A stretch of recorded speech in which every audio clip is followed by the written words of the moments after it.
So the example I'd like to take a look at is to find the curvature of the vector function r of t equals component functions t, t squared, and t cubed at the point 1, 1, 1. So first and foremost, interpreting the vector function parametrically as x and y and z, we need to figure out the value of t associated with this point. Hopefully you are not thinking too hard about it. You'll be able to tell me the one value of t that satisfies all three of these equations. Or, just read the top equation. That's probably for the best. Now we have two forms of curvature. You can copy these two formulas down. The magnitude of t prime of 1 divided by the magnitude of r prime of 1. That's certainly a possibility. Or we could do the magnitude of r prime of 1 crossed with r double prime of 1 all over r prime of 1 quantity cubed. Now, a big important thing on these problems where we're actually calculating a numerical value is as soon as the calculus is done, go ahead and plug in the value of the parameter, but not until then. Excuse me. Both processes start the same way, so let's go ahead and start both. We'll find r prime of t by differentiating all three of these functions. So derivative of t will be 1, t squared will be 2t, and the derivative of t cubed will be 3t squared. Both of our formulas require the use of the magnitude of this as well.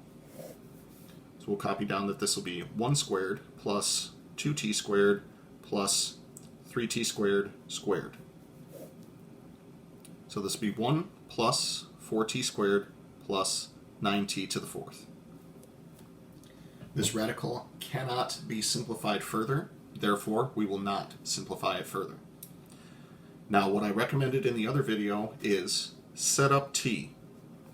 If t looks like it's not going to be a gigantic pain in the butt to differentiate, we'll go ahead and proceed with that.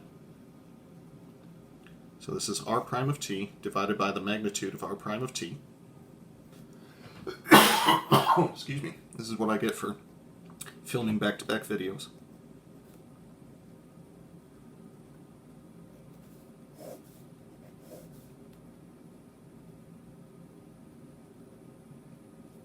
So, this is what your unit tangent function looks like.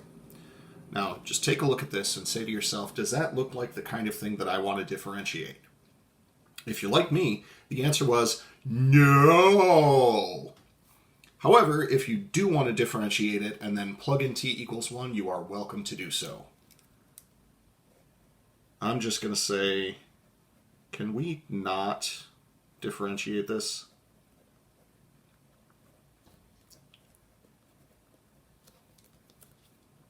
So instead, I'm going to go with the other formula and say, let's go ahead and take a second derivative of r. Oh, excuse me, that was a good one. So, taking one more derivative. Derivative of 1 will be 0, 2t will be 2, and 3t squared will be 6t. Now, as far as this formula is concerned, we are officially done doing calculus. So what I'd like to do is plug in t equals 1. Oh my gosh, I'm only dying a little. So r prime of 1 is going to be equal to, we plug in 1, we get 1, 2, 3.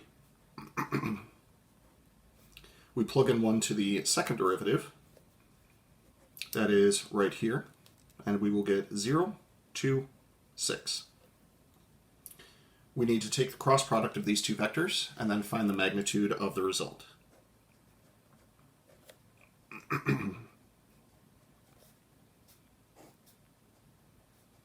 So ijk across the top, 1, 2, 3 across the next line,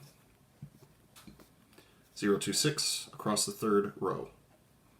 We'll recopy the first two columns and just gonna give you a little slashy. So on the positive side of things, we're going to see a 12i, 0j, and 2k. On the negative side of things, we'll see 0k, 6i, and 6j.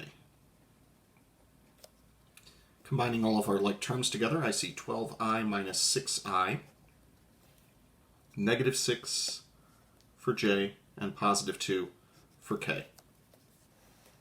Then we'll find the magnitude of this vector.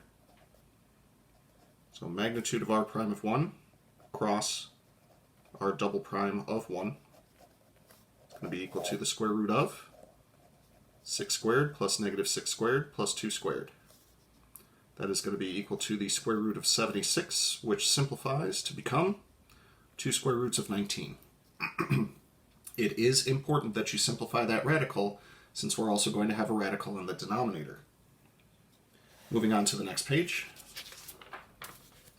We're also going to need the magnitude of r prime of 1. R prime of 1 was the vector 1, 2, 3.